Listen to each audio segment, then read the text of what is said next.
কে বড় সুপারস্টার, সাকিব আল হাসান নাকি হামজা দেওয়ান Chowdhury? Social media জুড়ে চলমান এই বিতর্কে দেশের মানুষ দুই ভাগে বিভক্ত হলেও হতে পারে। তবে অনেক আগে থেকেই হামজা দেওয়ান চৌধুরীর কাছে সাকিব আল হাসান অনেক উচ্চমানের তারকা। তার অলরাউন্ড পারফরম্যান্সে হামজা বরাবরই মুগ্ধ।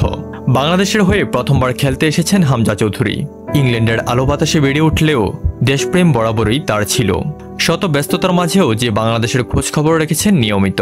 হামজা মুগ্ধ হয়ে সাকিব আল হাসানের ব্যাপারে বলেন, সাকিব অনেক উঁচুমানের খেলোয়াড়, তার ব্যক্তিত্ব আমার ভালো লাগে। প্রায় 5 বছর আগে দেশের শীর্ষস্থানীয় পত্রিকা প্রথম আলোকে শেফিল্ড ইউনাইটেডের এই ডিফেন্সিং মিডফিল্ডার একথা জানিয়েছেন। তিনি অনেক উঁচুমানের খেলোয়াড়, ব্যাটিং বোলিং দুটোই ভালো, বড় ম্যাচেও কঠিন মুহূর্তে ভালো খেলতে পারেন। তার নেতৃত্ব আমার ভালো লাগে। তিনি অনেকের জন্যই অনুপ্রেরণা।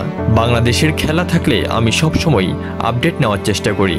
নিজে ফুটবলার, তবে দেশের ক্রিকেটের খোঁজ রাখতেও বেশ পছন্দ করেন হামজা। দেশের ক্রিকেটের পোস্টার বয় সাকিব আল হাসানের বেশ কিছু পরিসংখ্যান, এমনকি নিষেধাজ্ঞার খবরও তিনি রেখে গেছেন। ব্যস্ততার মাঝেও তামিম ইকবাল, লিটন কুমার দাসের কথাও জানেন আগে থেকেই। আর এবার তো দেশের প্রতি ভালোবাসার টানে নিজেই চলে এসেছেন এখানে। ইংল্যান্ডে বেড়ে ওঠা হামজা সিলেটের আঞ্চলিক বাংলাটাও বেশ ভালোভাবেই বলতে পারেন। এবার থেকে দেশের প্রতিনিধিত্ব করার বহির্বিশ্বে ফুটবলের বাংলাদেশকে পরিচালিত করার গুরুত্বপূর্ণ ভারটাও তার কাঁধে তুলে নিয়েছেন। ঠিক যেমন করে দীর্ঘ 18 বছর সাকিব আল হাসান দেশকে চেনানোর দায়িত্ব পালন করে গেছেন ঠিকঠাক। একজন ক্রিকেটার, অন্যজন ফুটবলার।